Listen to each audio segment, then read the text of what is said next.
Ball Preethu ball ಪ್ರೀತಿಲಿ orange colour ಚೆನ್ನಾಗಿ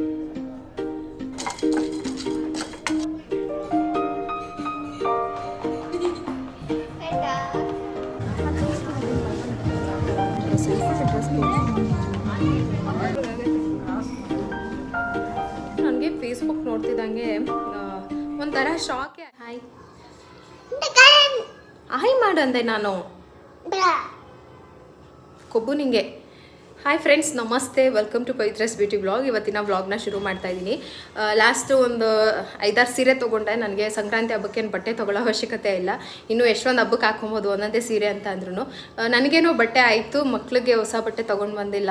so ವರ್ಷದಲ್ಲಿ ಮೊದಲೇ ಹಬ್ಬ, ಇಬ್ರಿಗೂ ಒಂದೊಂದು ಜೊತೆ ಬಟ್ಟೆ ತೊಗೊಂಡು ಬರೋಣ ಅಂತ ಹೇಳ್ಬಿಟ್ಟು ಹೊರಗಡೆ ಹೊರಟಿದ್ವಿ. ಇನ್ನೊಂದು 2 ದಿನ ಇದೆ ಹಬ್ಬಕ್ಕೆ. ಸೊ ಅಷ್ಟರೊಳಗೆ ಬಟ್ಟೆನಾದರೂ ತರೋಣ. ಇನ್ನೂ ಕೆಲಸ ಇದೆ ಸಿಕ್ಕಾಬಟ್ಟೆ ಹಬ್ಬದ್ದು, ಒಬ್ಬಳೇ ಮಾಡಬೇಕಲ್ವಾ. ಸೊ ಹಾಗಾಗಿ ಬೇಗ ಬೇಗ ಮುಗಿಸ್ಕೊಳ್ಳೋದು. ಲಾಸ್ಟ್ ಟೈಮ್ ನಾನು ವೆಂಕಟೇಶ್ವರ ಸ್ವಾಮಿ ದೇವಸ್ಥಾನಕ್ಕೆ ಹೋದಾಗ ಅಲ್ಲಿ ಜೂನಿಯರ್ ಟ್ರೆಂಡ್ ಅಂತ ಇತ್ತು, ಅಲ್ಲಿ ಹೋಗೋಣ ಅಂತ ಅಂದ್ಕೊಂಡಿದ್ದೀನಿ. ಸೊ ನಾನು ಅಜಿಯೋದಲ್ಲಿ ತೊಗೊಂಡಿದ್ದು ಚೆನ್ನಾಗಿದೆ. ನಿಮ್ಗೇನಾದರೂ ಸೊ ಈ ಥರ ಇದೆ ಇದು ಡ್ರೆಸ್ಸು, ಆರೆಂಜ್ ಕಲರು ಚೆನ್ನಾಗಿದೆ. ಸ್ವಲ್ಪ ಅಂದರೆ ಕಾಟನ್ ಅಲ್ವಾ, ಸೊ ಇಲ್ಲಿ ನಿಮಗೆ ಇದರಲ್ಲಿ ಕಾಣಿಸೋ ಅಷ್ಟಿಲ್ಲ, ಸ್ವಲ್ಪ ಡಲ್ ಕಲರ್ ಆರೆಂಜಲ್ಲೇ. ನಿಮ್ಗೆ ಏನಾದರೂ ಬೇಕಂದರೆ ಈ ಡ್ರೆಸ್ ಲಿಂಕನ್ನು ಹಾಕಿರ್ತೀನಿ. ಇದು ಕೂಡ ಅಜಿಯೋದಲ್ಲೇ ತೊಗೊಂಡಿದ್ದು. ಲಾಸ್ಟ್ ನಾನು ಟ್ರಿಪ್ ಹೋದಾಗ ತೊಗೊಂಡಿದ್ದೆ, ಆವಾಗ ಕೂಡ ಹೇಳಿದ್ದೆ. ಅದಾದಮೇಲೆ ಲಾಸ್ಟ್ ಇನ್ನೊಂದ್ಸರಿ ವೇರ್ ಮಾಡಿದಾಗ ಕೂಡ ಕೇಳಿದರೆ, ಅದಕ್ಕೋಸ್ಕರ ಪ್ರೀತಮ್. ಸೊ ಪ್ರೀತಮ್ಗೆ ಈಗ ನಾನು ರೆಡಿ ಆಗಿಬಿಟ್ಟಿದ್ದೀನಲ್ವಾ, ಈಗ ನನ್ನ ಹತ್ರನೇ ಇರಬೇಕು, ಎಲ್ಲಿ ಬಿಟ್ಟು ಹೋಗ್ಬಿಡ್ತಾರೋ ಅಂತ ಕೋಪ ಮಾಡಿಕೊಂಡು ಟಿ ವಿನೂ ನೋಡ್ತಿಲ್ಲ, ಅಲ್ಲಿಂದ ಎದ್ದೆದ್ದು ಬರ್ತಾ ಇದ್ದಾನೆ. ಇಲ್ಲಿ Preethu chair ball ball Preethu ball ಪ್ರೀತಿಲಿ ಬಾಲ್.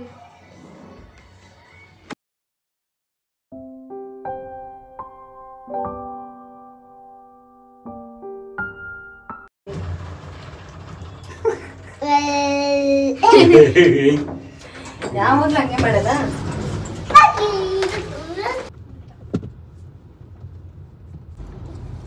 ನಾನು ಕಿಡ್ಸ್ದು ಸಪ್ರೇಟ್ ಇತ್ತಲ್ಲ, ಅಲ್ಲಿ ಹೋಗಿ ನೋಡೋಣ ಕಲೆಕ್ಷನ್ಸ್ ಏನಾದರೂ ಚೆನ್ನಾಗಿ ಸಿಗುತ್ತೆ ಅಂತ ಅಂದ್ಕೊಂಡೆ.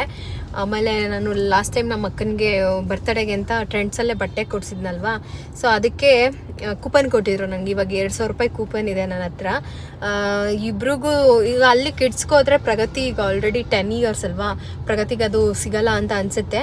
ಸರಿ, ಇದು ಕೂಪನ್ ಕೋಡ್ ಯೂಸ್ ಮಾಡ್ಕೊಳ್ಳೋಣ, ಇಲ್ಲೇ ಹೋಗೋಣ. ಪ್ರೀತಮ್ಗೆ ಇಲ್ಲ ಅವೈಲಬಲ್ ಇರುತ್ತೆ, ಏನು ಆ ಥರ ಸಿಗೋದೇ ಇಲ್ಲ ಅನ್ನೋ ಥರ ಏನಿಲ್ಲ. ನಾನು ಬರೀ ಕಿಡ್ಸ್ಗೆ ಅಂತಾನೆ ಸಪ್ರೇಟ್ ಸ್ಟೋರ್ ಮಾಡಿದ್ರಲ್ಲ, ಕಲೆಕ್ಷನ್ಸ್ ಇರುತ್ತೆ ಅಂತ ನಾನು ಹಂಗೆ ಅಂದ್ಕೊಂಡೆ. ನಮ್ಮನೆಯವ್ರು ನೆನ್ಪು ಮಾಡಿದ್ರು, ಇದು ಟೋಕನ್ ಇದೆಯಲ್ಲ ಯೂಸ್ ಮಾಡ್ಕೊ. ಈಗ ನಾನು 2,000 ರೂಪಾಯಿ ಟೋಕನ್ ಇದೆ, ಮಿನಿಮಮ್ 3,000 ರೂಪಾಯಿ ಏನಾದರೂ ಬಿಲ್ ಮಾಡಿದ್ರೆ ನಮಗೆ 1,000 ರೂಪೀಸು ಟೋಕನ್ ಯೂಸ್ ಮಾಡ್ಬೋದು. ಅಕಸ್ಮಾತ್ 6,000 ಆದರೆ 2,000 ಮೈನಸ್ ಆಗುತ್ತೆ, 4,000 ಬಿಲ್ ಆಗುತ್ತೆ. ನೋಡೋಣ, ಅಲ್ಲಿ ಹೋಗ್ತೀನಿ, ಬಿಲ್ ಹೆಂಗಾಗುತ್ತೋ ಹಾಗೆ ಕೂಪನ್ ಕೋಡ್ನ ಯೂಸ್ ಮಾಡ್ಕೊಳ್ಳೋದು. ಅದಕ್ಕೆ ಇಲ್ಲೇ ಹೊರಟ್ವಿ ನಾವು. ಲಾಸ್ಟ್ ಟೈಮ್ ಅಕ್ಕಂಗೆ ಅಂತ ಹೇಳ್ಬಿಟ್ಟು ಹೋಗಿದ್ನಲ್ಲ, ಅಲ್ಲೇ ಹೋಗ್ತಾ ಇದ್ದೀವಿ. ಪ್ರೀತಮ್ ಯಾರು ನಮ್ಮ ಪ್ರೀತಮ್ ಕೆನ್ನೆ ಹಿಂಗೆ ಇಟ್ಕೊಳ್ಳಲ್ಲ ಅಂತ ಹೇಳ್ಬಿಟ್ಟು ಅವ್ನ ಕೆನ್ನೆ ಅವನೇ ಯಾವಾಗಲೂ ಇಟ್ಕೊಂಡಿರ್ತಾನೆ. ಪ್ರೀತು, ಇಲ್ಲಿ ಪಾರ್ಕಿಂಗಿಗೆ ತುಂಬ ಪ್ರಾಬ್ಲಮ್ಮು. ಬೈಕೆಲ್ಲ ಪಾರ್ಕ್ ಮಾಡ್ಬೋದು, ಬಟ್ ಕಾರ್ ಪಾರ್ಕ್ ಮಾಡೋಕ್ಕೆ ತುಂಬ ಕಷ್ಟ. ಇವಾಗ ಚಳಿಗಾಲ ಅಲ್ವಾ, ಎಲ್ಲಿ ನೋಡಿದ್ರು ಕ್ಯಾಬ್ ಬೆಟರ್. ಫ್ರೆಂಡ್ಸಲ್ಲಿ ಪಾರ್ಕಿಂಗ್ ಫುಲ್ ಆಗಿಬಿಟ್ಟಿದೆ ಅಂತ ಹೇಳ್ತಾ ಇದ್ದಾರೆ. ಇವಾಗ ಕಾರ್ ಪಾರ್ಕ್ ಮಾಡಿದ್ವಿ ಎಲ್ಲಿ? ಓ, ಬೈ ಒನ್ ಫ್ರೀ ಸೇಲ್ ಬಂದಿದೆ.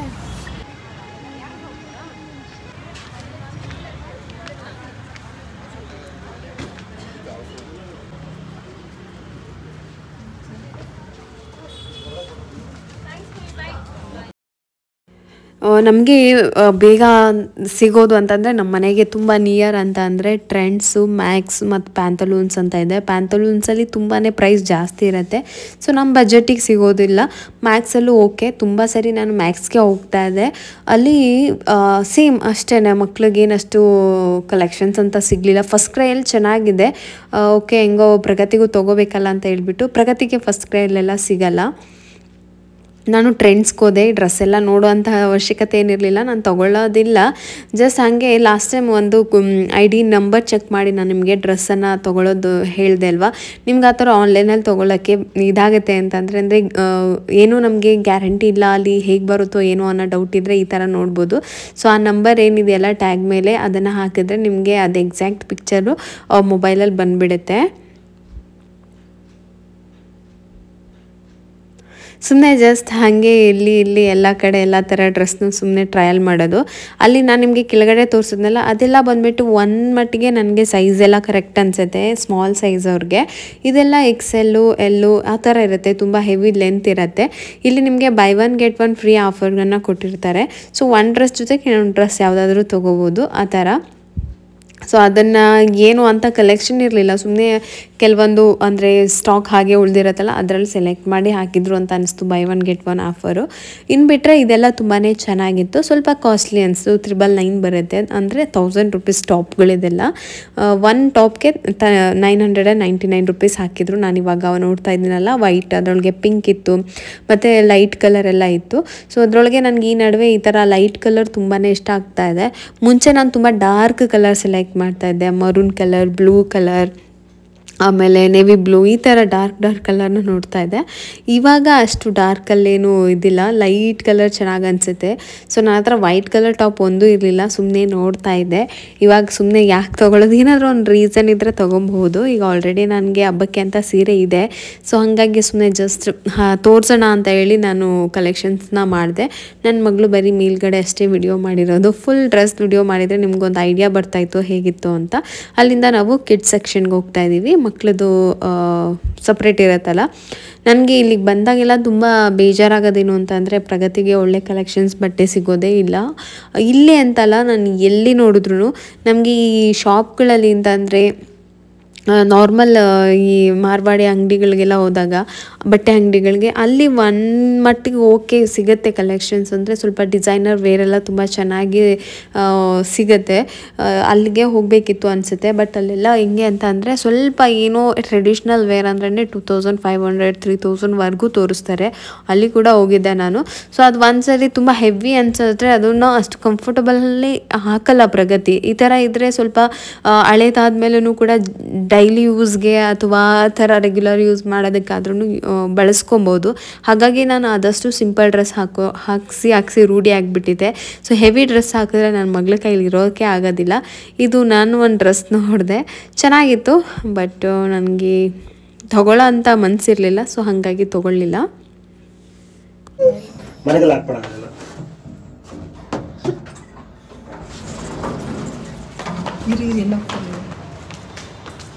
ನಡಿ ಮನೆಗೆ ನಡಿ, ನಮ್ಮ ಮನೆ.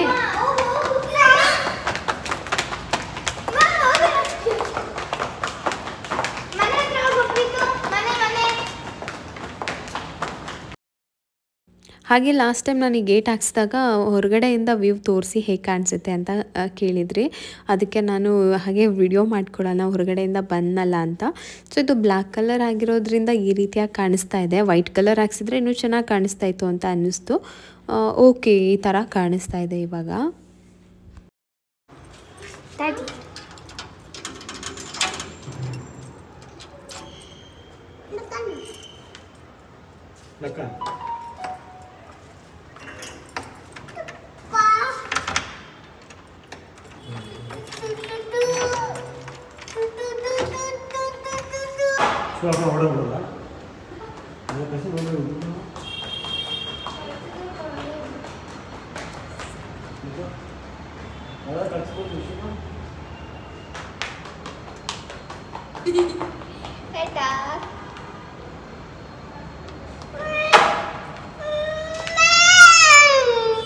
ನಾನು ಬರ್ಬೇಕಾ? ನಾನು ಬರ್ಬೇಕಾ ಪ್ರೀತಮ್?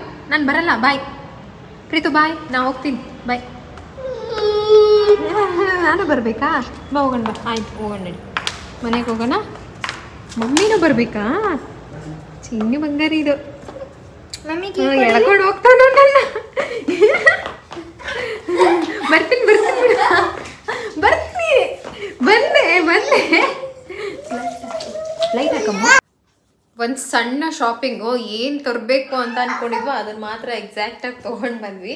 ಸುಮ್ಮನೆ ಅಲ್ಲಿ ಇದ್ದಷ್ಟು ಏನಾಗತ್ತೆ ಅಂತ ಅಂದಾಗ ಇದು ಬೇಕು ಅದು ಬೇಕು ಇದು ತೊಗೊಳ್ಳೋಣ ಅಂತ ಅದು ಅನಿಸ್ತಾನೆ ಇರುತ್ತೆ. ನಾನು ಒಂದೇ ಕೂಪನ್ ಕೋಡ್ ಯೂಸ್ ಮಾಡಿದೆ. ಇದೊಂದು 3,000 ಚಿಲ್ಡ್ರೇನೋ ಬಿಲ್ ಆಯ್ತಂತೆ. ಅದಕ್ಕೆ 2,200 ರೂಪಾಯಿ ಏನೋ ಪೇ ಮಾಡಿಸ್ಕೊಂಡಿದ್ದಾರೆ, 1,000 ರೂಪಾಯಿ ಡಿಸ್ಕೌಂಟ್ ಕೊಟ್ಟಿದ್ದಾರೆ. ಸೊ ವರ್ತ್ ಅಂತ ಅನ್ನಿಸ್ತು. ಇದೇ ನಾವು ಅಜಿಯೋದಲ್ಲಿ ತೊಗೊಂಡಾಗ ಅಲ್ಲಿ ಕೂಡ ಅಷ್ಟೇ ಆ ಡಿಸ್ಕೌಂಟ್ ಹೋಗಿ ನಮಗೆ ಅಷ್ಟೇ ಬರುತ್ತೆ. ಸೊ ಈ ಕೂಪನ್ ಕೋಡ್ ಯೂಸ್ ಮಾಡ್ಕೊಂಡ್ರು ಅಷ್ಟೇ, ಎರಡು ಒಂದೇ ಅಂತ ಹೇಳ್ಬೋದು. ನನಗೆ ಇನ್ನೊಂದು ಮೇನ್ ಬೇಜಾರಲ್ಲಿ ಹೋದರೆ ಅಂದರೆ ಪ್ರಗತಿಗೆ ಬಟ್ಟೆ ಕಲೆಕ್ಷನ್ ಝೀರೋ, ಸಿಗಲ್ಲ, ಚೆನ್ನಾಗಿ ಸಿಗಲ್ಲ. ಪ್ರೀತಮ್ಗೆ ಓಕೆ, ಅದೇನೋ ಇವಾಗ ಟ್ರೆಂಡ್ಸ್ ಅಂತ ಬಂದಿದೆಯಲ್ಲ ಅದು ಅವ್ನು ಚಡ್ಡಿನೇ ಹಾಕಿಲ್ಲ ನಾನು. ಸೊ ಅದಕ್ಕೆ ನನಗೆ ಪ್ರಗತಿಗೆ ಹುಡುಕಿ ಸಾಕಾಯಿತು. ಬಟ್ಟೆ ಸಿಕ್ಕೇ ಇಲ್ಲ, ಅದು ಇಷ್ಟ ಆಗ್ತಾಯಿಲ್ಲ, ಕಲರ್ ಇಷ್ಟ ಆಗ್ತಾಯಿಲ್ಲ, ಒಂಥರ ಏನೋ ನನಗೆ ನಿಜವಾಗ್ಲೂ ಇಷ್ಟ ಆಗಲಿಲ್ಲ ಈ ಸರಿ. ಸೊ ಇದು ಒಂದು ಮಾತ್ರ ಡಿಸೆಂಟಾಗಿ ಚೆನ್ನಾಗಿ ಕಾಣಿಸ್ತಾ ಇತ್ತು ಹಾಕ್ಕೊಂಡಾಗ. ಪರ್ಪಲ್ ಕಲರ್ ಇರಲಿಲ್ಲ, ಸೊ ಅದಕ್ಕೆ ನಾನು ಇದೊಂದು ತೊಗೊಂಡೆ ಪರ್ಪಲ್ ಕಲರಲ್ಲಿ. ಸೊ ಇದು ಒಂದು, ಹಾಗೆ ಮತ್ತಿನ್ನೇನು ಬರ್ತಡೇಗೆ ಹೋಗಿ ಬೇರೆ ತೊಗೊಳ್ಳೋದು ಅಂತ ಹೇಳ್ಬಿಟ್ಟು ಇದು ಒಂದು ತೊಗೊಂಡೆ. ಇದು ಅಷ್ಟೇ, ನಾನು ಇದು ಬೇಡ ಅನ್ನಿಸ್ತು ತೊಗೊಂಡ್ಬಿಟ್ಟು. ಆಮೇಲೆ ಹುಡುಕಿ ನಮಗೆ ಬಟ್ಟೆ ಸಿಕ್ಕಲೇ ಇಲ್ಲ. ಸೊ ಅದಕ್ಕೆ ಮತ್ತೆ ಇದನ್ನೇ ತೊಗೊಂಡೆ. ಇದೇನಿದೆ ಹಿಂಗಿದೆ. ಸೊ ಒಳಗಡೆ ಶರ್ಟ್ ಥರ ಇರುತ್ತೆ, ಮೇಲ್ಗಡೆ ಈ ಥರ ಫುಲ್ಲು ಫ್ಲೇರಾಗಿತ್ತು. ಪ್ರಗತಿಗೂ ಇಷ್ಟ ಆಯಿತಾ? ಸರಿ ಓಕೆ ಇದೊಂದು ಅಂತ ಹೇಳ್ಬಿಟ್ಟು ಇದೊಂದು ತೊಗೊಂಡೆ. ಇದು ಒಳಗಡೆ ಐತಿ ಒಂಥರ ಏನು ಸಿಂಪಲ್ಲಾಗೂ ಇರಬಾರ್ದು, ತುಂಬ ಗ್ರ್ಯಾಂಡಾಗೂ ಇರಬಾರ್ದು, ಆ ಥರ ತುಂಬ ಇಷ್ಟ. ಸೊ ಅದಕ್ಕೆ ಇದು ಒಂಥರ ಮಲ್ಟಿ ಕಲರ್ ಚೆನ್ನಾಗಿರುತ್ತೆ ಅಂತ ಹೇಳ್ಬಿಟ್ಟು ಇದನ್ನು ತೊಗೊಂಡೆ. ಸೊ ಇಷ್ಟೇ, ಒಂದು ಬರ್ತಡೇಗೆ ಹಾಕ್ಕೊಳ್ಳಿ, ಒಂದು ಸಂಕ್ರಾಂತಿ ಹಬ್ಬಕ್ಕೆ ಹಾಕ್ಕೊಳ್ಳಿ ಅಂತ ಹೇಳ್ಬಿಟ್ಟು. ಪ್ರೀತಮ್ಗೆ ಒಂದು ಶರ್ಟು ಈ ಥರ, ಈ ಕಲರ್ ಇರಲಿಲ್ಲ ಅವನ ಹತ್ರ. ಮತ್ತು ಈ ಥರ ಒಂದು ಪ್ಯಾಂಟ್ ತೊಗೊಂಡೆ. ಏನು 2 ಇಯರ್ಸ್ ಅಂತ ಹಾಕಿದ್ದಾರೆ. ನಮ್ಮ ಪ್ರೀತಮ್ಗೆ ಇನ್ನೇನು 2 ಇಯರ್ಸು. ತುಂಬ ಲೆಂತ್ ಅನಿಸ್ತು. ಇದು ಎಲಾಸ್ಟಿಕ್ ಇದೆಯಲ್ಲ, ಅದಕ್ಕೆ ಸುಮ್ಮನೆ ಅದೇ ಇಷ್ಟೇ. ಇವರಿಬ್ಬರಿಗೆ ಅಂತ ಹೋಗಿದ್ವಿ, ಇವರಿಬ್ಬರಿಗೆ ಅಂತ ತೊಗೊಂಡೆ. ನನ್ನ ಹಸ್ಬೆಂಡ್ಗೆ ನಾನು ಎಷ್ಟು ಸರಿಯಾಗಿ ಹೇಳಿದೆ, ಅಟ್ಲೀಸ್ಟ್ ಹಬ್ಬಕ್ಕೆ 1 ವರ್ಷದ ಮೊದಲನೇ ಹಬ್ಬ ತೊಗೊಳ್ಳಿ ಅಂತ. ಅವ್ರು ಮಾತ್ರ ಬಟ್ಟೆ ವಿಚಾರದಲ್ಲಿ ಒಬ್ಬರು ಕಮೆಂಟ್ ಕೂಡ ಮಾಡಿದ್ರಿ, ನೀವು ಮನೇಲಿ ಏನು ಬಟ್ಟೆ ಅಂದರೆ ಅಣ್ಣ ಯಾವಾಗಲೂ ಬಟ್ಟೆ ಅಂದರೆ ರಿಪೀಟೆಡ್ ಹಾಕ್ತಾ ಇರ್ತಾರಲ್ಲ, ಸೊ ಅದಕ್ಕೆ ಅವ್ರು ಜಾಸ್ತಿ ಬಟ್ಟೆ ತೊಗೊಳಲ್ವಾ ಅಂತ ಕೂಡ ಡೈರೆಕ್ಟಾಗಿ ಕೇಳಿದ್ರಿ. ಅದನ್ನು ನಾನು ಮುಂಚೆನೂ ಕೂಡ ಹೇಳಿದ್ದೀನಿ. ಅವ್ರು ಆರ್ಮಿಯಲ್ಲಿ ಇದ್ದಾಗಿಂದನೂ ಅಲ್ಲಿ ಯೂನಿಫಾರ್ಮ್ ತುಂಬ ಕಮ್ಮಿ ಡ್ರೆಸ್ ಯೂಸ್ ಮಾಡ್ತಾಯಿದ್ರು. ಸೊ ಈಗ ಹೊರಗಡೆ ಬಂದಮೇಲೂ ಅದೇ ಫಾಲೋ ಮಾಡ್ತಾಯಿದ್ದಾರೆ. ನಾನು ಹೇಳ್ತೀನಿ, ಆದ್ರೂ ಅವರು ಇಲ್ಲ ಸಾಕು, ಇರೋದನ್ನೇ ಮೇಂಟೈನ್ ಮಾಡೋಕ್ಕಾಗಲ್ಲ, ವಾಶ್ ಮಾಡೋಕ್ಕಾಗಲ್ಲ, ಮಡ್ಚಿಡೋಕ್ಕಾಗಲ್ಲ, ಯಾಕೆ ಸುಮ್ಮನೆ ನನ್ನ ಹತ್ರ ಬೇಕಾದಷ್ಟಿದೆ ಅಂತ ಹೇಳ್ಬಿಟ್ಟು ಅವ್ರು ಜಾಸ್ತಿ ತೊಗೊಳ್ಳಲ್ಲ. ನಮ್ಮ ಎಲ್ಲ ವಾರ್ಡ್ರೋಬಲ್ಲೂ ಒಂದು ಕಾರ್ನರಲ್ಲಿ ಮಾತ್ರನೇ ಅವ್ರದ್ದು ಬಟ್ಟೆ ಇರೋದು, ಅಷ್ಟೇ ಇಟ್ಕೊಂಡಿರೋದು. ಹೊಸ ವರ್ಷದ ದಿನವೂ ಕೇಳಿದೆ ನಾನು, ಅಕ್ಕಂಗೆ ಬಟ್ಟೆ ಕೊಡಿಸಿದ್ನಲ್ಲ, ಹೊಸ ವರ್ಷಕ್ಕೆ ಆಗುತ್ತೆ ತೊಗೊಳ್ಳಿ ಅಂತ. ಅವರು ನಾನೇ ಕೊಡಿಸ್ತೀನಿ ಅಂದ್ರೂ ಸಹ ಬೇಡ ಬಟ್ಟೆ ಮಾತ್ರ ಬೇಡ ಅಂತಾರೆ. ಅದೇನೋ ಅವ್ರಿಗೆ ಅದು ಕೆಲವೊಬ್ಬರಿಗೆ ತುಂಬ ಇಷ್ಟಪಡ್ತಾರೆ ಬಟ್ಟೆ, ಕೆಲವೊಬ್ರು ಇಷ್ಟಪಡಲ್ಲ, ಆ ಥರದ್ರಲ್ಲ ಅವರು. ಸೊ ಇದಿಷ್ಟು ಬಟ್ಟೆ ತೊಗೊಂಡು ಬಂದಿದ್ದಲ್ಲ, ಹಂಗೆ ತೋರಿಸ್ಬಿಟ್ಟೆ. ಪ್ರೀತಮ್ ಏಯ್ ಪ್ರೀತು, ಇಲ್ಲಿ ನೋಡಿಲಿ. ಓಯ್ ದೊಡ್ಡ ಮನ್ಸ, ಇಲ್ಲಿ ನೋಡಿಲಿ. ಏಯ್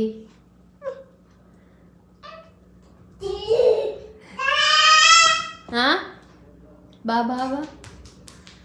ನನ್ನ ಮಗಂದಿದೆ ಪ್ಲೇ ಗ್ರೌಂಡು, ಇಲ್ಲಿಂದ ಅಲ್ಲಿಗೆ ಅಲ್ಲಿಂದ ಇಲ್ಲಿಗೆ.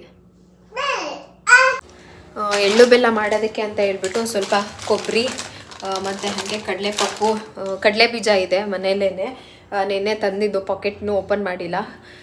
ಮತ್ತು ಈ ಬಿಳಿ ಎಳ್ಳು ಇದನ್ನೆಲ್ಲ ಚೆನ್ನಾಗಿ ಹುರ್ಕೋಬೇಕು. ಅದಕ್ಕೂ ಮುಂಚೆಗೆ ಕೊಬ್ಬರಿನ, ಇದು ಬ್ಲ್ಯಾಕ್ ಕಲರ್ ಇದೆಯಲ್ಲ, ಇದನ್ನೆಲ್ಲ ಸ್ವಲ್ಪ ಚಾಕುಲ್ ತೆಗೆದುಬಿಟ್ಟು ಸಣ್ಣದಾಗಿ ಕಟ್ ಮಾಡ್ತೀನಿ. ಇದಕ್ಕೆ ಕಟ್ ಮಾಡೋದಕ್ಕೆ ಸ್ವಲ್ಪ ಟೈಮ್ ತೊಗೊಳುತ್ತೆ. ಸೊ ಈ ಸರಿ ಮನೇಲೇ ಮಾಡ್ಕೊಳ್ಳೋಣ ಅಂತ ಅಂದ್ಕೊಂಡು ಮನೇಲೇ ಮಾಡ್ತಾಯಿದ್ದೀನಿ.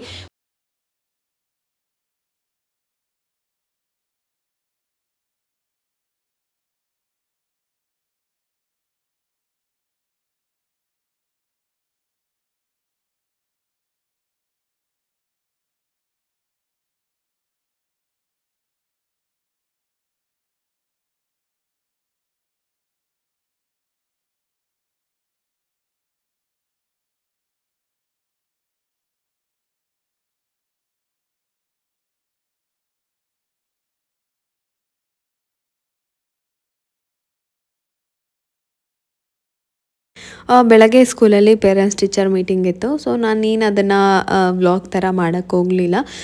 ಆರ್ಮಿ ಸ್ಕೂಲ್ ಆಗಿದ್ದರಿಂದ ನಾವು ಅಲ್ಲೆಲ್ಲ ವಿಡಿಯೋ ಮಾಡೋದಾಗಲಿ ಮತ್ತೊಂದೆಲ್ಲ ಆಗೋದಿಲ್ಲ. ಸೊ ಹಾಗಾಗಿ ನಾನು ಸುಮ್ಮನೆ ಯಾಕೆ ಅಂತ ಹೇಳ್ಬಿಟ್ಟು ಮಾಡ್ಕೊಳ್ಳಿಲ್ಲ. ಮಧ್ಯಾಹ್ನದಿಂದ ವ್ಲಾಗ್ನ ಸ್ಟಾರ್ಟ್ ಮಾಡಿದೆ. ಒಂಥರ ಟಯರ್ಡ್ ಫೀಲ್ ಆಗ್ತಾಯಿತ್ತು. ಸೊ ಮಾಡಿಬಿಡೋಣ ಅಂತಲೇ ಎಲ್ಲನೂ ರೆಡಿ ಮಾಡ್ಕೊತಾ ಇದ್ದೆ. ಬಟ್ ಆಗಿದ್ದೇ ಇಲ್ಲ ನನಗೆ. ಈ ಥರ ನಾನು ಕೊಬ್ಬರಿಯನ್ನು ಸಣ್ಣದಾಗಿ ಕಟ್ ಮಾಡ್ಕೊತಾ ಇದ್ದೀನಿ. ಅದೇ ಥರ ಬೆಲ್ಲನೂ ಅಷ್ಟೇ ಸ್ಮಾಲ್ ಪೀಸ್ ಥರ ಚಿಕ್ಕದಾಗಿ ಕಟ್ ಮಾಡಿ ಇಟ್ಕೋಬೇಕು. ಸೊ ಅಷ್ಟೇ ಫ್ರೆಂಡ್ಸ್, ಗುಡ್ ಮಾರ್ನಿಂಗ್. ನಿನ್ನೆ ವ್ಲಾಗ್ನೇ ಕಂಟಿನ್ಯೂ ಮಾಡ್ತಾ ಇದ್ದೀನಿ. ನಿನ್ನೆ ವ್ಲಾಗ್ನ ಕಂಪ್ಲೀಟ್ ಮಾಡೋಕ್ಕಾಗಲಿಲ್ಲ. ಬೆಳಗ್ಗೆ ಪೇರೆಂಟ್ಸ್ ಮೀಟಿಂಗ್ ಎಲ್ಲ ಇತ್ತು. ಸೊ ಅದೆಲ್ಲ ಮುಗಿಸಿ ಮಧ್ಯಾಹ್ನದಿಂದ ವ್ಲಾಗ್ನ ಸ್ಟಾರ್ಟ್ ಮಾಡಿದ್ದೆ. ಅದಾದಮೇಲೆ 2 ಡೇಸಿಂದ ಸ್ವಲ್ಪ ಬೇಗ ಲೇಟಾಗಿ ಮಲಗೋದು, ಬೇಗ ಎದ್ದೇಳೋದು, ಹೀಗೆ ಮಾಡಿ ನಿದ್ದೆ ತುಂಬ ಕಮ್ಮಿ ಆಗಿಬಿಟ್ಟಿತ್ತು ನನಗೆ. ಊಟ ಕಮ್ಮಿ ಆದರೂ ಪರವಾಗಿಲ್ಲ, ನಿದ್ದೆ ಕಮ್ಮಿ ಆದರೆ ಒಂಥರ ಲವ್ಲವಿಕೆ ಇರಲ್ಲ, ಕೆಲಸ ಮಾಡೋಕ್ಕೆ ಇಂಟ್ರೆಸ್ಟ್ ಇರಲ್ಲ. ತುಂಬ ನಿದ್ದೆ ಆಗಿಬಿಟ್ರು ಅಂತ ಅಂದರೆ ಸಾಕು, ಕೆಲಸ ಚೆನ್ನಾಗಾಗತ್ತೆ. ಸೊ ಹಾಗಾಗಿ ಮಲಗಿಬಿಟ್ಟೆ ನಾನು. ಇವಾಗ ಬೆಳಗ್ಗೆ ಎದ್ದು ಅದನ್ನೇ ಕೆಲಸ ಮುಂದುವರಿಸ್ತಾ ಇದ್ದೀನಿ. ಸಂಕ್ರಾಂತಿ ನಾಳೆನೇ. ಸರಿ, ಅದರ ಪ್ರಿಪ್ರೇಷನ್ ಕೂಡ ಆಗಿಬಿಡುತ್ತೆ ಜೊತೆಲೇ ಅಂತ ಹೇಳ್ಬಿಟ್ಟು ಎಲ್ಲ ಮಾಡ್ಕೊತಾ ಇದ್ದೀನಿ. ಇವತ್ತಿನ ದಿನ ಹೇಗೆ ಹೋಗುತ್ತೆ ನೋಡೋಣ ಬನ್ನಿ. ಇದನ್ನು ನಾನು ನೆಕ್ಸ್ಟ್ ಮಾರ್ನಿಂಗ್ ಹಾಗೆ ಕಂಟಿನ್ಯೂ ಮಾಡ್ತಾ ಇದ್ದೀನಿ. ಸ್ವಲ್ಪ ಕಡಲೆಪಪ್ಪನ್ನು ಚೆನ್ನಾಗಿ ಹುರ್ಕೋತಾ ಇದ್ದೀನಿ. ಎಳ್ಳು ಬೆಲ್ಲ ಮನೆಯಲ್ಲೇ ಮಾಡ್ಕೊಳ್ಳೋಣ ಅಂತ ಹೇಳ್ಬಿಟ್ಟು ಮಾಡ್ತಾ ಇದ್ದೀನಿ. ನಮ್ಮ ಕೈಯಾರೆ ಮಾಡಿರೋದಕ್ಕೆ ನಮಗೊಂದು ಏನೋ ಒಂಥರ ಖುಷಿ ಇರತ್ತಲ್ವ. ಸೊ ನಾವೇ ಮಾಡಿರೋದು, ಆಮೇಲೆ ಒಂಥರ ನೆಮ್ಮದಿ ಇರುತ್ತೆ ನನಗೆ. ನಮ್ಮ ಮನೇಲಿ ನಾನೇ ಮಾಡಿರೋದು ತಿನ್ನೋದಕ್ಕೆ. ಹೊರಗಡೆಯಿಂದ ಒಂದಿಷ್ಟು ಯೋಚನೆಗಳು ಬರುತ್ತೆ. ಅದಕ್ಕೆ ನಾನು ಆದಷ್ಟು ಮನೆಯಲ್ಲೇ ಮಾಡ್ಕೋತೀನಿ. ಅದಕ್ಕೆ ಸ್ವಲ್ಪ ಬಿಳಿ ಎಳ್ಳನ್ನು ಹಾಕ್ಬಿಟ್ಟು ಹುರ್ಕೋತಾ ಇದ್ದೀನಿ. ಕಡಲೆ ಬೀಜ ಕೂಡ ಹುರಿದಿದ್ದೀನಿ. ಅದನ್ನೆಲ್ಲ ಸ್ವಲ್ಪ ಸಿಪ್ಪೆ ತೆಗೆದುಬಿಟ್ಟು ಹಾಕ್ಕೊಳ್ಳೋದು. ಬಿಳಿ ಎಳ್ಳು, ಬೆಲ್ಲ, ಕೊಬ್ಬರಿ, ಕಡಲೆ ಬೀಜ ಇಷ್ಟೇ ಹಾಕಿದ್ದೀನಿ ನಾನು. ಬೇಕಂದರೆ ಈ ಕಲರ್ ಜೀರಿಗೆ ಎಲ್ಲ ಬರುತ್ತಲ್ಲ ಅದನ್ನು ಹಾಕೋಬೋದು. ಅದನ್ನು ನಾನೇನು ಹಾಕ್ಕೊಳ್ಳಲ್ಲ. ಹೊರಗಡೆಯಿಂದ ಏನು ಆ ಥರ ಅಡಿಷ್ನಲಾಗಿ ಹಾಕಬಾರ್ದು ಅಂತಲೇ ನಾನು ಮನೆಯಲ್ಲೇ ರೆಡಿ ಮಾಡ್ಕೊಂಡಿದ್ದು. ಸೊ ಇದಿಷ್ಟ ಆಯಿತು. ಈ ಸರಿ ಸಂಕ್ರಾಂತಿ ಹಬ್ಬಕ್ಕೆ ಬೇಕಾದಷ್ಟು ಎಳ್ಳು ಬೆಲ್ಲ ಮಾಡಿಕೊಂಡೆ. ಸಂಕ್ರಾಂತಿ ಹಬ್ಬಕ್ಕೆ ಮನೇಲೆ ಎಳ್ಳು ಬೆಲ್ಲ ಎಲ್ಲ ಮಾಡಿಕೊಂಡೆ. ಬೇಕಾದಷ್ಟು ಆಗಿದೆ. ಅದೇ ನನಗೆ ತುಂಬ ಆಗುತ್ತೆ. ನಾವು ಒಂದು ಪಾಕೆಟಲ್ಲಿ ಇಷ್ಟು ತರೋದಕ್ಕಿಂತ ಆರಾಮಾಗಿ ಮನೆಯಲ್ಲೇ ಮಾಡ್ಕೋಬೋದು. ಸೊ ಇನ್ನು ಸ್ವಲ್ಪ ಮಾಮೂಲಿ ಕ್ಲೀನಿಂಗ್ ಕೆಲಸ ಇದೆ, ಅದನ್ನು ನಾನು ಮಾಡ್ಕೋತೀನಿ. ನಾಳೆ ಹಬ್ಬದಷ್ಟೊತ್ತಿಗೆ ಒಂದು ಮಟ್ಟಕ್ಕೆ ಸೆಟ್ ಮಾಡಿಕೊಂಡು ಹಬ್ಬಕ್ಕೆಲ್ಲ ರೆಡಿ ಮಾಡ್ಕೊಳ್ಳೋದು. ಹಾಗೆ ಈ ವ್ಲಾಗಲ್ಲಿ ನಾನು ಒಂದು ಇಂಪಾರ್ಟೆಂಟ್ ವಿಚಾರನ ನಿಮ್ಮ ಜೊತೆ ಹೇಳಬೇಕಿತ್ತು, ನನ್ನ ಒಂದು ವಿಚಾರನ. ಹಾಗೆ ಅದೊಂದು ರಿಕ್ವೆಸ್ಟ್ ಅಂತನಾದರೂ ತೊಗೋಬೋದು. ಏನು ಅಂತಂದರೆ ನನಗೆ ಫೇಸ್ಬುಕ್ ನೋಡ್ತಿದ್ದಂಗೆ ಒಂಥರ ಶಾಕೇ ಆಯಿತು. ನನಗೆ ಒಂಥರ ಟೆನ್ಷನ್ ಕೂಡ ಆದೆ ನಾನು. ನನಗೆ ಮೊನ್ನೆ ಎಲ್ಲ ಇನ್ಸ್ಟಾದಲ್ಲಿ ಮತ್ತು ಯೂಟ್ಯೂಬಲ್ಲಿ ಕಮೆಂಟ್ ಮಾಡಿದರು ನನ್ನ ವ್ಯೂವರ್, ಅಕ್ಕ ನಿಮ್ಮ ವಿಡಿಯೋಸನ್ನು ಯಾರೋ ಫೇಸ್ಬುಕ್ಕಲ್ಲಿ ಅಪ್ಲೋಡ್ ಮಾಡ್ತಾ ಇದ್ದಾರೆ, ಚೆಕ್ ಮಾಡಿ ಅಂತ ಹೇಳ್ಬಿಟ್ಟು. ಸೊ ಅದಾದಮೇಲೆ ನಾನು ಫೇಸ್ಬುಕ್ಕನ್ನು ಓಪನ್ ಮಾಡಿ ಚೆಕ್ ಮಾಡಿದೆ. ಸೊ ಚೆಕ್ ಮಾಡಿದ್ಮೇಲೆ ನನಗೂ ಗೊತ್ತಾಗಿತ್ತು ಈ ಥರ ಯೂಸ್ ಮಾಡ್ಕೊತಾ ಇದ್ದಾರೆ ನನ್ನ ವಿಡಿಯೋಗಳನ್ನು ಅಂತ ಹೇಳ್ಬಿಟ್ಟು. ಸೊ ಯೂಟ್ಯೂಬಲ್ಲಿ ನಾನು ಏನು ಪ್ರೊಫೈಲ್ ಹಾಕಿದ್ದೀನಲ್ಲ, ಪ್ರೊಫೈಲ್ ಪಿಕ್ಚರ್, ಆ ಪ್ರೊಫೈಲನ್ನು ಯೂಸ್ ಮಾಡಿಕೊಂಡು ಫೇಸ್ಬುಕ್ಕಲ್ಲಿ ಪೇಜನ್ನು ಕ್ರಿಯೇಟ್ ಮಾಡಿಕೊಂಡು ಎಷ್ಟು ಚಂದವಾಗಿ ನನ್ನ ಎಲ್ಲ ಯೂಟ್ಯೂಬ್ ವಿಡಿಯೋಗಳನ್ನು ಡೌನ್ಲೋಡ್ ಮಾಡಿಕೊಂಡು ಫೇಸ್ಬುಕ್ ಪೇಜಲ್ಲೇ ಅಪ್ಲೋಡ್ ಮಾಡ್ತಾ ಇದ್ದಾರೆ. ಸೊ ನಾನು ಈ ವಿಡಿಯೋದಲ್ಲೇ ನಿಮಗೆ ರಿಕ್ವೆಸ್ಟ್ ಮಾಡ್ತಾ ಇದ್ದೀನಿ, ದಯವಿಟ್ಟು ಇದು ನನ್ನ ಪರ್ಮಿಷನ್ ಇಲ್ಲದೆ ನೀವು ನನ್ನ ವಿಡಿಯೋನ ಡೌನ್ಲೋಡ್ ಮಾಡಿ ನನ್ನ ಹೆಸರಲ್ಲೇ ಪೇಜ್ ಕ್ರಿಯೇಟ್ ಮಾಡಿ ಅಪ್ಲೋಡ್ ಮಾಡೋದು ಅಷ್ಟು ಒಳ್ಳೆಯದಲ್ಲ ಅಂತ ಅನಿಸುತ್ತೆ. ಯಾಕೆಂದರೆ ನಾವು ತುಂಬ ಎಫರ್ಟ್ ಹಾಕಿ ಕೆಲಸ ಮಾಡಿ ವಿಡಿಯೋ ಮಾಡಿರ್ತೀವಿ. ನನಗೊಂದು ಚಿಕ್ಕ ಮಗು, ಇದು ನಾನು ಪಡ್ತಾ ಇರೋ ಕಷ್ಟ ಇದೆಯಲ್ಲ ಒಂದೊಂದು ವಿಡಿಯೋಗೂ, ಅದು ನನಗೆ ಮಾತ್ರ ಗೊತ್ತಿರುತ್ತೆ. ಒಂದು ಪೇಜ್ ಅವ್ರು ಮಾತ್ರ 2 ಪೇಜ್ ಕ್ರಿಯೇಟ್ ಮಾಡಿದ್ದಾರೆ. ಒಂದಿಲ್ಲ 2 ಪೇಜ್ ಇದೆ. ಸೊ ನನ್ನ ಪೇಜಿನ ಸ್ಕ್ರೀನ್ಶಾಟ್ ನಾನು ಹಾಕಿರ್ತೀನಿ. ಇದು ನನ್ನ ಪರ್ಸ್ನಲ್ ಪೇಜ್ ಆಗಿರುತ್ತೆ. ಇದರೊಳಗೆ ನಾನು ವಿಡಿಯೋಸನ್ನು ಹಾಕ್ತೀನಿ. ಇಲ್ಲಿ ನಾನು 2 ಪೇಜ್ ಹಾಕಿರ್ತೀನಿ. 2 ಕೂಡ ಒಂದೇ ಪ್ರೊಫೈಲಲ್ಲಿ ಓಪನ್ ಮಾಡ್ಕೊಂಡಿದ್ದಾರೆ. ಒಂದೇ ನನ್ನ ಯೂಟ್ಯೂಬ್ ಪ್ರೊಫೈಲ್ ಫೋಟೋನ ತೊಗೊಂಡು. ಎಷ್ಟು ಕ್ಲಾರಿಟಿ ವಿಡಿಯೋ ಅಂತ ಅಂದರೆ ಅದು ಹೆಂಗೆ ಡೌನ್ಲೋಡ್ ಮಾಡಿಕೊಂಡ್ರು ಅಂತ ನನಗೂ ಗೊತ್ತಿಲ್ಲ. ನಾನು ಯೂಟ್ಯೂಬಲ್ಲಿ ಅಪ್ಲೋಡ್ ಮಾಡಿದ ಎಲ್ಲ ವಿಡಿಯೋನು, ಈಗ ನಮ್ಮ ಒಂದು ಲವ್ ಸ್ಟೋರಿ ಬಗ್ಗೆ ಒಂದು ಬ್ಲಾಗ್ ಮಾಡಿದ್ದೆ, ಅದನ್ನು ನೀವು ನಿಮ್ಮ ಪೇಜಲ್ಲಿ ಹಾಕ್ಕೊಳ್ಳೋದು ಎಷ್ಟು ಸರಿ ಅಂತ ನಿಮ್ಗೆ ಅನಿಸುತ್ತೆ ಹೇಳಿ ನೋಡೋಣ. ಸೊ ನನ್ನ ಪರ್ಮಿಷನ್ನು ತೊಗೊಂಡಿಲ್ಲ, ನನಗೂ ಗೊತ್ತಿಲ್ಲ. ಯಾಕೆಂದರೆ ನಾನು ಫೇಸ್ಬುಕ್ಕಲ್ಲಿ ಅಷ್ಟು ಆ್ಯಕ್ಟಿವ್ ಆಗಿರಲಿಲ್ಲ. ಆಮೇಲೆ ನನ್ನ ವ್ಯೂವರ್ಸ್ ಬಂದು ಇನ್ಸ್ಟಾದಲ್ಲಿ ಕೂಡ ಮೆಸೇಜ್ ಮಾಡಿ ಹೇಳಿದ್ರು ಚೆಕ್ ಮಾಡಿ ಅದು ನೀವೇನಾ ಅಂತ. ಆಮೇಲೆ ನೋಡಿದ್ರೆ ತುಂಬ ವಿಡಿಯೋಸ್ ಲೈವ್ ಹೋಗಿದೆ. ಒಬ್ಬರಿಗೆ ನಾನು ಕೇಳಿಕೊಂಡೆ, ನನ್ನ ಪರ್ಮಿಷನ್ ಇಲ್ದಲೇ ನೀವು ಈ ಥರ ಅಪ್ಲೋಡ್ ಮಾಡಿರೋದು ತಪ್ಪು, ಪ್ಲೀಸ್ ರಿಕ್ವೆಸ್ಟ್ ಮಾಡ್ತಾ ಇದ್ದೀನಿ ಡಿಲೀಟ್ ಮಾಡಿ ಆದಷ್ಟು ಬೇಗ ಅಂತ. ಅವ್ರಿಗೆಲ್ಲ ಪೋಸ್ಟನ್ನು ಡಿಲೀಟ್ ಮಾಡಿದ್ದಾರೆ. ಬಟ್ ಇನ್ನೊಬ್ಬರು ಮಾತ್ರ ನಾನು ಏನು ಹೇಳಿದ್ರು ಅವರು ರೆಸ್ಪಾನ್ಸ್ ಮಾಡ್ತಾ ಇಲ್ಲ, ಮತ್ತು ಡಿಲೀಟ್ ಕೂಡ ಮಾಡಿಲ್ಲ ಇಲ್ಲಿವರೆಗೂ ಯಾವುದೇ ಪೋಸ್ಟನ್ನು. ಸೊ ಅವ್ರಿಗೂ ನಾನು ರಿಕ್ವೆಸ್ಟ್ ಮಾಡ್ತಾ ಇದ್ದೀನಿ, ದಯವಿಟ್ಟು ಆದಷ್ಟು ಬೇಗ ಎಲ್ಲನೂ ಡಿಲೀಟ್ ಮಾಡಿ. ನನ್ನದೇ ಪೇಜ್ ಅನ್ನೋ ಥರ ಕ್ರಿಯೇಟ್ ಮಾಡಿದ್ದಾರೆ. ಅದು ನಾನೇ ವಿಡಿಯೋ ಹಾಕೋ ಥರ, ಅದು ನಾನೇ ಅನ್ನೋ ಥರ ಅಷ್ಟು ಚೆಂದವಾಗಿ ಪೇಜನ್ನು ಕ್ರಿಯೇಟ್ ಮಾಡಿದ್ದಾರೆ. ನೀವು ಎಫರ್ಟ್ ಹಾಕಿ ವಿಡಿಯೋಸನ್ನು ಮಾಡಿ ತೊಗೊಳ್ಳೋದಿದೆಯಲ್ಲ ಅದು ಬೇರೆ. ಬೇರೆಯವ್ರ ವಿಡಿಯೋನ ಅಪ್ಲೋಡ್ ಮಾಡಿ ಅದರಿಂದ ಏನೋ ತೊಗೋತೀವಿ ಅನ್ನೋದಿದೆಯಲ್ಲ ಅದು ದೊಡ್ಡ ತಪ್ಪು. ಆ ಐಡಿಯಾ ನಿಮ್ಗೆ ಯಾರು ಕೊಟ್ಟರು ಅಂತ ನಿಜವಾಗ್ಲೂ ಗೊತ್ತಿಲ್ಲ. ತುಂಬಾ ಕೆಟ್ಟ ಐಡಿಯಾ ಕೊಟ್ಟಿದ್ದಾರೆ ಯಾರೋ ನಿಮಗೆ. ಆ ಥರ ಮಾಡೋದಕ್ಕೆ ಹೋಗಬೇಡಿ. ನಾನು ಕೂಡ ರಿಪೋರ್ಟ್ ಮಾಡಿದ್ದೀನಿ. ನನ್ನ ಹೆಸರಲ್ಲಿ ಯೂಸ್ ಮಾಡ್ಕೊಂಡಿರೋದ್ರಿಂದ ನಾನು ರಿಪೋರ್ಟ್ ಮಾಡಿದ್ದೀನಿ. ಪ್ಲೀಸ್ ರಿಕ್ವೆಸ್ಟ್ ಮಾಡ್ತಾ ಇದ್ದೀನಿ, ಆದಷ್ಟು ಬೇಗ ಆ ಪೇಜನ್ನು ಡಿಲೀಟ್ ಮಾಡಿ. ಅದಷ್ಟೇ ಅಲ್ಲ, ನಾನು ನಾರ್ಮಲಾಗಿ ಹೇಳ್ತೀನಿ, ಸುಮ್ಮನೆ ನೀವು ಅಂದ್ಕೊಂಡಂಗೆ ಮನೇಲಿ ಕೂತ್ಕೊಂಡು ವಿಡಿಯೋ ಮಾಡಿ ಅಪ್ಲೋಡ್ ಮಾಡೋದು ಎಷ್ಟು ಸುಲಭವಾದ ಕೆಲಸ ಅಲ್ವಾ ಅಂತ ನೀವು ಅಂದ್ಕೊಂಡಿರ್ತೀರ. ಬಟ್ ಅಷ್ಟು ಸುಲಭವಾಗಿ ಆ ಕೆಲಸ ಆಗೋದಿಲ್ಲ. ಮತ್ತು ಇನ್ನೊಂದು ಏನು ಗೊತ್ತಾ, ಒಬ್ಬರು ಕಷ್ಟಪಟ್ಟು ವಿಡಿಯೋ ಹಾಕಿದ್ದಾರೆ. ಇವತ್ತು ಸ್ಕೂಲ್ ರಜಾ ಅಲ್ವಾ, ಮಕ್ಕಳೆಲ್ಲ ಫುಲ್ ಗಲಾಟೆ ಮಾಡ್ತಾ ಇದ್ದಾರೆ ಕೆಳಗಡೆ, ಇಲ್ಲೇ ಇರ್ತಾರಲ್ಲ ಕಾಮನ್. ಒಂದು ವಿಡಿಯೋ ಮಾಡಿ ಅಪ್ಲೋಡ್ ಮಾಡೋದು ಎಷ್ಟು ಕಷ್ಟ ಅಂತ ನೀವು ಒಂದ್ಸರಿ ಅಪ್ಲೋಡ್ ಮಾಡಿ. ವಿಡಿಯೋ ಮಾಡಿ ಅಪ್ಲೋಡ್ ಮಾಡೋದು ಈಸಿನೇ ಇರ್ಬೋದು, ಬಟ್ ಜನಗಳನ್ನ ಒಪ್ಸೋದಿದೆಯಲ್ಲ ಸಿಕ್ಕಾಪಟ್ಟೆ ಕಷ್ಟ. ಅಷ್ಟು ಸುಲಭವಾಗಿ ಅವ್ರು ಯಾರನ್ನೂ ಒಪ್ಕೊಳ್ಳೋದಿಲ್ಲ, ಯಾರನ್ನೂ ಅವರು ಆಕ್ಸೆಪ್ಟ್ ಮಾಡೋದಿಲ್ಲ. ಅದ್ರ ಬಗ್ಗೆ ನಿಮಗೆ ಹೋಗ್ತಾ ಹೋಗ್ತಾ ಗೊತ್ತಾಗುತ್ತೆ. ವಿಡಿಯೋಸ್ನ ಅಪ್ಲೋಡ್ ಮಾಡ್ತಾ ಹೋದರೆ ನಾವು ಎಷ್ಟು ಎಫರ್ಟ್ ಆಗ್ತಾಯಿದ್ದೀವಿ, ಯಾಕೆ ಜನಗಳಿಗೆ ರೀಚ್ ಆಗ್ತಾಯಿಲ್ಲ ಅಂತ ನನಗೆ ಇವತ್ತು ದೊಡ್ಡ ಪ್ರಶ್ನೆ ಆಗಿದೆ. ಸೊ ಅಷ್ಟು ಸುಲಭವಾಗಿ ನಾವು ಅಷ್ಟು ಸಂಪಾದನೆ ಮಾಡಿರೋದನ್ನು ನೀವು ಯೂಸ್ ಮಾಡ್ಕೊಬೋದು ಅಂತ ಅಂದರೆ ಅದು ಹೇಗೆ ಸಾಧ್ಯ ಅಲ್ವಾ? ನಾನು ಅನ್ಸೋ ಪ್ರಕಾರ ನಾವು ಏನೇ ಎಫರ್ಟ್ ಹಾಕಿದ್ರು ಜನಗಳನ್ನ ಒಪ್ಸೋದಿದೆಯಲ್ಲ ತುಂಬಾ ಕಷ್ಟ ಇದೆ. ದಯವಿಟ್ಟು ಅರ್ಥ ಮಾಡಿಕೊಂಡು ಅದನ್ನು ಡಿಲೀಟ್ ಮಾಡಿ ನನಗೆ ಹೆಲ್ಪ್ ಮಾಡಿ, ಓಕೆನಾ? ಬೇಕಂತ ಅಂದರೆ ನೀವು ನಿಮ್ಮ ಪೇಜನ್ನು ಕ್ರಿಯೇಟ್ ಮಾಡ್ಕೊಳ್ಳಿ. ನಿಮ್ಮ ಕ್ರಿಯೇಟಿವಿಟಿಯನ್ನು ಅದರಲ್ಲಿ ವಿಡಿಯೋ ಮಾಡಿ ಹಾಕಿ.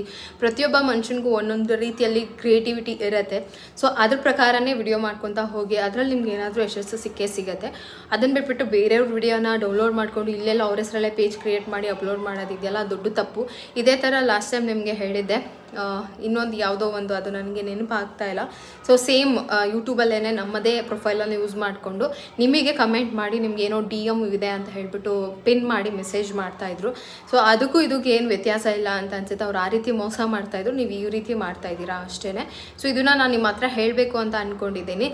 ನನಗೆ ವ್ಯೂವರ್ ಬಂದು ಹೇಳಿಲ್ಲ ಅಂದರೆ ಅವ್ರಿಗೆ ಹಿಂಗೆ ಡೌಟ್ ಬಂತು ಅಂತ ನಂಗೆ ನಿಜವಾಗ್ಲೂ ಗೊತ್ತಿಲ್ಲ. ಅಥವಾ ನನ್ನ ಪ್ರೊಫೈಲ್ ಆಲ್ರೆಡಿ ಅವ್ರು ಫಾಲೋ ಮಾಡ್ತಿದ್ದಾರೆ ಅಂತ ಅನಿಸುತ್ತೆ ಪೇಜನ್ನು.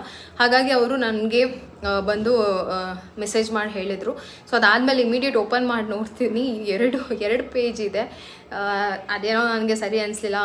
ಫಸ್ಟ್ ಇಲ್ಲಿ ನಿಮಗೆ ಹೇಳೋಕ್ಕೂ ಮೊದಲು ಅವ್ರ ಹತ್ರ ರಿಕ್ವೆಸ್ಟ್ ಮಾಡಲ್ಲ. ನನ್ನ ರಿಕ್ವೆಸ್ಟ್ಗೆ ಅವ್ರು ಏನಾದರೂ ಓಕೆ ಮಾಡಿ ಡಿಲೀಟ್ ಮಾಡಿದ್ರೆ ಓಕೆ, ಇದನ್ನು ಏನು ಹೇಳೋದು ಬೇಡ ಅಂದ್ಕೊಂಡೆ. ಬಟ್ ಇನ್ನೊಬ್ರು ಅದನ್ನು ಎಷ್ಟು ಹೇಳಿದ್ರು ಡಿಲೀಟ್ ಮಾಡ್ತಾಯಿಲ್ಲ. ನಾನು ಆದಷ್ಟು ರಿಪೋರ್ಟ್ ಮಾಡಿರ್ತೀನಿ ಅಷ್ಟೇ. ಯಾಕೆ ಅಂತಂದರೆ ಸುಮ್ಮನೆ ಸುಲಭವಾಗಿ ಬಂದಿಲ್ಲ. ನಿಜವಾಗ್ಲೂ ಇಷ್ಟೆಲ್ಲ ವ್ಯೂಸ್ ಆಗಲಿ, ಇಷ್ಟೊಂದು ಸಬ್ಸ್ಕ್ರೈಬರ್ಸ್ ಆಗಲಿ ನಿಜವಾಗ್ಲೂ ಸುಲಭವಾಗಿ ಸಿಕ್ಕಿಲ್ಲ. ನೀವೇ ಆಲೋಚನೆ ಮಾಡಿ, 3 ವರ್ಷದಿಂದ ನಾನು ಇಷ್ಟು ಮಾಡ್ತಾ ಇದ್ರೂ ನನಗೆ ಇಷ್ಟಿದೆ ಅಂತ ಅಂದರೆ, ಸೊ ನಾನು ಎಷ್ಟು ಎಫರ್ಟ್ ಹಾಕಿದ್ದೀನಿ, ಇಷ್ಟು ಕಷ್ಟ ಆಗಿದೆ ಅಂತ. ಅದು ಒಂದು ದಿನದಲ್ಲಿ ಸುಲಭವಾಗಿ ಸಿಗುತ್ತೆ ಅನ್ನೋದಾದರೆ ಎಲ್ಲರಿಗೂ ಸಿಗ್ಬಿಡ್ತಾಯಿತ್ತು. ಆ ಥರ ಸಿಗೋದಿಲ್ಲ, ಅದು ತುಂಬ ಕಷ್ಟ ಇದೆ. ಅದಕ್ಕೋಸ್ಕರ ಹೇಳ್ತಾ ಇದ್ದೀನಿ ಅಷ್ಟೇ. ಸೊ ಇವತ್ತಿನ ವ್ಲಾಗ್ ಇಲ್ಲ, ಇದನ್ನು ಹೇಳಬೇಕು ಅಂತಲೇ ನಾನು ವ್ಲಾಗ್ನ ಶುರು ಮಾಡಿದೆ. ಸೊ ಅದು ಎಲ್ಲೆಲ್ಲೋ ಹೋಗಿ ಏನೇನೋ ಆಗಿ ಈ ಥರ ಬಂದು ನಿಲ್ತು. ಇವತ್ತಿನ ವ್ಲಾಗ್ ಇಷ್ಟೇ. ನಾಳೆ ಸಂಕ್ರಾಂತಿ ಹಬ್ಬದ ವ್ಲಾಗಲ್ಲಿ ಮತ್ತೆ ಸಿಗ್ತೀನಿ. ಪ್ರೀತಮ್ ಮಲಗಿದ್ದಾನೆ, ಅದಕ್ಕೋಸ್ಕರ ಇಲ್ಲೆಲ್ಲೋ ಕಾಣಿಸ್ತಾ ಇಲ್ಲ. ಏನಿಲ್ಲ, ನಾರ್ಮಲಾಗಿ ಸ್ವಲ್ಪ ಕ್ಲೀನ್ ಮಾಡೋದಷ್ಟೇ ಕೆಲಸ ಇದೆ. ನಾಳೆ ಸಂಕ್ರಾಂತಿ ಹಬ್ಬ ಅಂತಂದರೆ ಗೊತ್ತಲ್ಲ, ಕಡಲೆ ಬೀಜ ಗೆಣಸು ಬೇಯಿಸೋದು, ಪೂಜೆ ಮಾಡೋದು, ಮನೆಯವರೆಲ್ಲ ಹೊಸ ಬಟ್ಟೆ ಹಾಕ್ಕೊಂಡು ಎಳ್ಳಿನ ಸ್ನಾನ ಮಾಡೋದು. ಸೊ ಈ ಥರ ಇರುತ್ತೆ ಸಂಕ್ರಾಂತಿ ಹಬ್ಬದ ಪೂಜೆ. ಅದಕ್ಕೋಸ್ಕರ ಏನು ಅಷ್ಟೊಂದೇನು ಪ್ರಿಪ್ರೇಷನ್ ಇಲ್ಲ. ಸೊ ಆದಷ್ಟು ಮಾಡಿ ಸಂಕ್ರಾಂತಿ ಹಬ್ಬದ ವ್ಲಾಗಲ್ಲಿ ಮತ್ತೆ ಸಿಗ್ತೀನಿ. ಅಲ್ಲಿವರೆಗೂ ಟೇಕ್ ಕೇರ್, ಬಾಯ್. ಇದೇ ರೀತಿಯಾಗಿ ನಿಮ್ಮ ಪ್ರೀತಿ ಸಪೋರ್ಟ್ ನನ್ನ ಮೇಲೆ ಹೀಗೆ ಇರಲಿ. ಇದು ವರ್ಷದ ಮೊದಲನೇ ಹಬ್ಬ. ನಾಳೆ ನನ್ನ ವ್ಲಾಗ್ ಬರುತ್ತೋ ಇಲ್ವೋ ಗೊತ್ತಿಲ್ಲ. ಹಾಗಾಗಿ ಎಲ್ಲರಿಗೂ ಸಂಕ್ರಾಂತಿ ಹಬ್ಬದ ಶುಭಾಶಯಗಳನ್ನ ಈ ವ್ಲಾಗಲ್ಲೇ ಹೇಳ್ತಾ ಇದ್ದೀನಿ ಅಡ್ವಾನ್ಸ್ ಆಗಿ. ಸೊ ಹ್ಯಾಪಿ ಸಂಕ್ರಾಂತಿ ಎಲ್ಲರಿಗೂ ಕೂಡ. ಎಲ್ಲರಿಗೂ ಮಕರ ಸಂಕ್ರಾಂತಿ ಹಬ್ಬದ ಶುಭಾಶಯಗಳು. ಟೇಕ್ ಕೇರ್, ಬಾಯ್.